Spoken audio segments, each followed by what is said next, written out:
दिनै आङो नमिनेसननि फाइलखौ आं साबमिट खालामगोन मानो होनना बुङोबा आं दिनै रायजो राजानि मोजां मावनो थाखाय दिनै दाङ'रिया चन्द्रन ब्रह्मआ दिनै बिसिबां मानि सिगां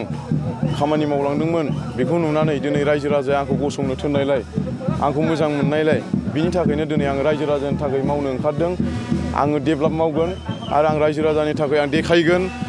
सिगां माबायदिमोन दिनै माबायदि जाखो बेखौ आं रायजो राजानि सिगाङाव देखायनानै आङो दिन्थिथारगोन आरो आंनि देरहानाय 100% आङो 85,000 भटआव आं देरहागोन। आच्छा खोनानो मोनो दे नोंथांजों लोगोसे आसाम जातीय परिषदआ माने लोगो जादों होननानै लोगो जायाखै माने बिनि दलनि मानसिफ्रा फैदों दिनै खोथाया माबायदि दिनै बिसिनि जातीय परिषदनि माबाया आंजों लोगोआव फैबाय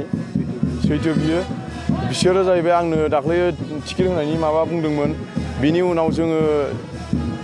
आङो दिनै खोनानो मोन्दों BPF जों बिसोरो एलायन्स नै बिनि थाखाय आंनो टिकेट जासिबाबो आं बेखौ लानाय जायाखै। आच्छा नोंथाङानि एगेन्स्टै दङ गोहोगोरा दलफोर जेरै बुंनो लादो चन्द्रन ब्रह्म जयन्त बसुमतारी UPPL आरो BPF दायो बिथांमोनजों नोङो माबायदि फेर फाथिगोन माबायदि गेलेनो थाखाय साखाफारा जादों बेखौ आंखौ रायजो राजाफ्रानो आंखौ मदद होगोन दिनै आङो